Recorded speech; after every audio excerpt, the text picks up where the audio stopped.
that we've done all of the South Carolina state parks, we are starting to venture into some new parks. The first one is Skidaway State Park in Georgia.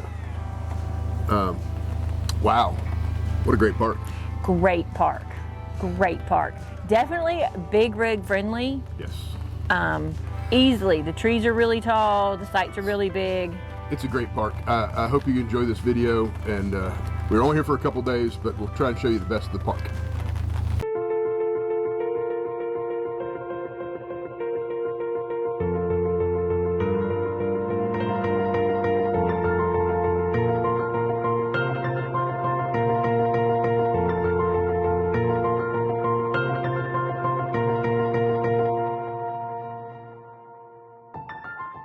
Skidaway Island State Park.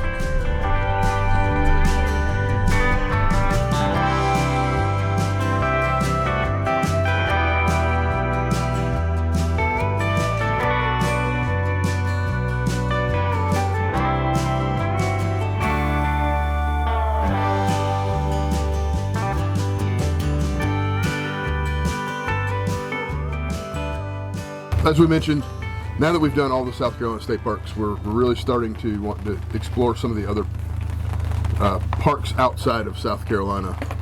We've heard a lot about Skidaway outside of Savannah, so we looked around for spring break to see what we could find, and we're able to grab a site here for a couple days. And so thankful we did. It's a great time of year to be in Savannah. It was never super hot, and the bugs really weren't bad. I mean, when you look at the pictures, I'll say, when you look at the pictures online of the marsh and the moss and the trees, all I could think was bugs. Yeah. But this is like April. It's a great time of year, probably through early season.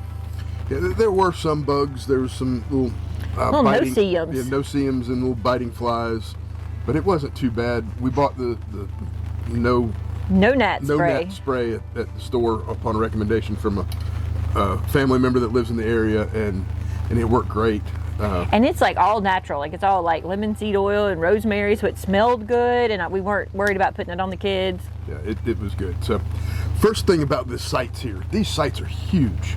Yeah, I mean, this is probably the biggest sites I've ever seen in a state park. We could 100% park an SUV behind us, an SUV and something else in front of us, and so if you had a really big rig. And there were several. There was a bus size RV here, lots of big Class A's, so very big rig friendly. We'll take a minute, we'll walk around.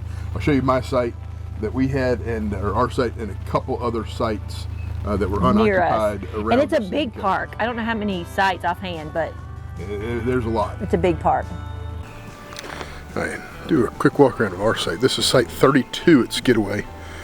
It is a really nice large site. This is one of their more premium sites. It's 50 amps and full hookups. We'll come and walk around back here. On this side you can see, look, see the neighbors here, but there's greenery between us. Unlike South Carolina, here they have 2 water spigots. I've always had that splitter, so I never needed the 2. And you can see we have full hookups. Normally I put my tubs away, but they were wet from our last trip, so I'm letting them dry out a little bit. Come over here and see this large area. There's enough space here for a second car. And you get this big, large area here, packed gravel with these big timbers. Plenty of space between us and the neighbor over there. And again, some vegetation. And there's still more room back here in the back.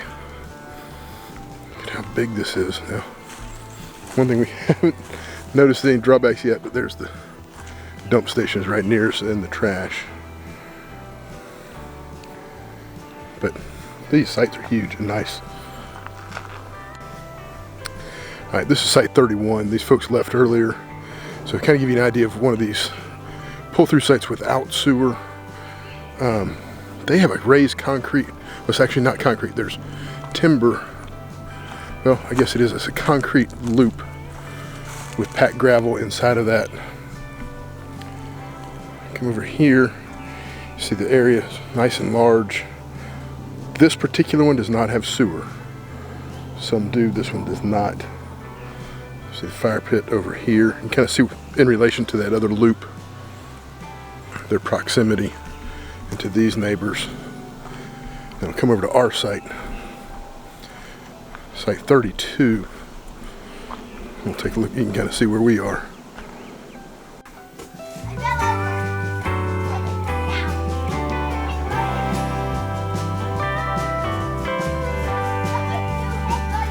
Looking at the map, there are 87 sites here. And I would have said, like we were talking, I would have said there was more, but they're really, really well spaced. I was noticing this morning walking on kind of that back loop, that they're really like one, and then one not directly across, but over, kind of, you know, catty cornered. And then there's like they've left a lot of trees and a lot of like foliagey kind of palmetto, you know, scrub kind of stuff, which also helps with wildlife. It does. I'll also mention some of them are 50 amp, and some of them, like ours, is 50 amp and full hookups. So there's a little bit of mix dependent. And if you aren't a tent camper or don't have an RV, you can still come stay at Skidaway, because they have some cabins, some really cute cabins. Which are adorable, little small house cabins. And then it looks like they just, like here in 2023, brand new, just added 3 yurts. And they're so cute. They look like they're fully stocked with beds. There's bunk beds, like table. A fold-out couch. Yeah, they look really nice. They do not have. They are right next to a bathhouse. They do not have bathrooms. Right. But they do have air conditioning, which is a bonus. In the summertime in the south. So they have heating and air, and they have these beautiful decks that look out over a little marsh area. They have their own little garden area with like bee houses. It's super, and it's literally like there's 3, and they come right out to a brand new looking or brand new refinished bathhouse with washer and dryer. And I'll mention too about the bathhouses here. There's 3 bathhouses that we've seen, and all 3 of them are different. Unlike South Carolina, where there's kind of a consistency of the bathhouses, here there's one that you have a separate shower room and a separate bathroom. They're all accessed from the outside. Then there's, as we mentioned, the one down there, and then there's one kind of more traditional. There's one here that's way more traditional, where you walked into a main area with a couple bath stalls and a couple shower stalls. But there also is, every one of them has had a family bathroom care facility, so wider, wheelchair accessible. One of the cabins is ramped and wheelchair accessible, and one of the yurts is also ramped and wider, wheelchair accessible. So that's always nice to see that they're making an extra effort for the extra amenities. Yeah. And then speaking of kind of the amenities here, they have the main store also has and it's an interpretive center. The interpretive center is what they call it, where there's actually a skeleton of a giant sloth, giant ground sloth, which it actually looks quite terrifying. But you can also imagine it being like really slow, and so it's very unique. Yes. Apparently, the original one is in the Smithsonian, which is super cool to think that's something that was discovered here. But they also have a couple wall area of turtles and corn snakes and some fish and some other things native to the area, and they all were very active and out while we were there. Behind in that same area, lots of windows. There's a beautiful fire pit and gobs of bird feeders, tons and tons of bird feeders, and so they were all full and active. And there's activities there. So like there was a bird feeder making thing one day. There's a time where you get to meet the reptiles, so they'll actually be bringing them out.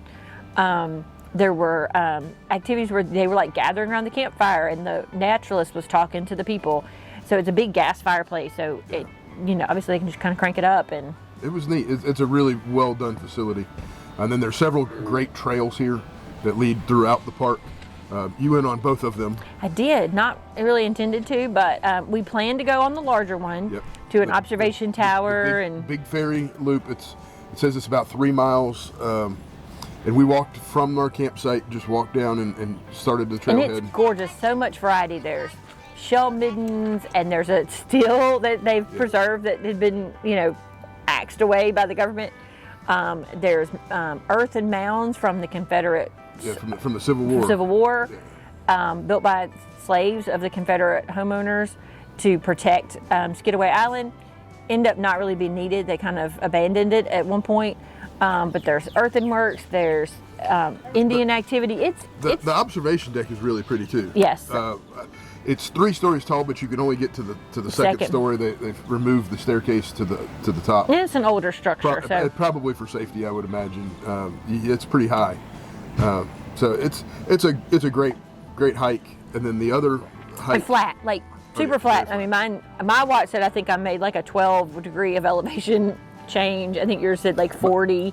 Yeah, and that was largely probably because of going up in the observation deck. I would imagine. Actually, he's probably accurate about that. He was up in the observation deck longer than we were, but it's just, I mean, you can see the marsh, you could see the intercoastal waterway with the boats going through, so it was really pretty. And the dog did great on it. And then the other trail, the trailhead starts at the main center, the store. And so we were meeting some family to play on the playground there, and the trail kind of goes right off between the store, which they wanted to see the sloth and the snakes and stuff. And so we kind of walked down the trail just to see the boardwalk, and ended up walking the Sandpiper Trail. We took a vote, and Sam Henry was outvoted, so he begrudgingly went. But it is really pretty, and through some really unique marshland, some middens. A lot of boardwalk on that one. And the map for the trails, actually on the backside, has all this interpretive information. So it'll say, like, if there's like a marker that says number 1, or on the other trail it was like A, B, C, and you could, because there was like an A, and Brooke was like, what's the A for? And I was like, oh, it'll tell us what it is. And it was like the salt flats, I think. And then that one had a bunch of fiddler crabs. The kids were real interested in the fiddler crab activity. It was a little muddier than the Big Ferry one. No, it wasn't muddy. It was just, there were some spots where I was like, oh, there's mud, and everybody has on their school shoes because we were at the playground. Not like where the Big Ferry Loop was very dry. Yeah. And then you mentioned the playground. They have a really phenomenal playground. Really nice playground area, and several picnic shelters along. And then for those that want to stay here and stay in shape, there's also an exercise area where you use your own body weight, kind of resistance. Super cool. Very really cool. And then there's biking trails around, and all the trails also allow biking. I think we discovered that the routes are maybe an issue on the Big Ferry Loop Trail for bikers. There was a lot of routes. You kind of have to keep your heads up and watch where you're going. So on a mountain bike or a regular bike, it'd be a little complicated. But it was really nice. The weather's been great for us. It looks like we might get a little bit of rain today, which, par for the course, packing up. One thing I'll mention for those that are coming, there is a Publix just right out the gate. You go out, take a left at the next light. So it's a little pricey. This island is kind of what I would say the high end of the Savannah coastal area. Lots of gated communities here.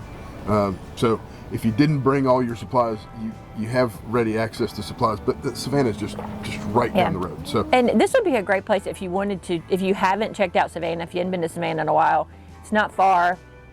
Lots of cool opportunities to kind of do some things in Savannah if you were here a week or something. We were, being here just a couple days, we really tried to focus on the park yesterday and what the park had to offer. So we really enjoyed the park. Definitely on a bucket list to come back. Yeah, Savannah's a great town. We've come to Savannah for years, so this would be a great way to access Savannah, and we will definitely be back. Our kids in the background saying he wants to stay in the yurt. We have been on like 38 trips in the camper, and they are abandoning us for the yurt. I will say Claire was super excited to discover something that was not yet on the map. Yes. That made her. The yurts are so new; they're not on the map, and she was like, "There are these things, and they're round, and they're like this, and they're not on the map." Hi, I made a discovery like she had built them.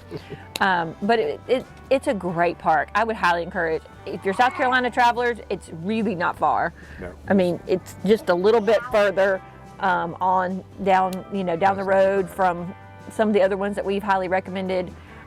this one's definitely a return for me because I feel like there's a lot of stuff we didn't do in Savannah that we could do. That would be fun. Yeah, very much so. Hope you enjoyed watching. Think about subscribing if you really enjoyed this video. Thanks.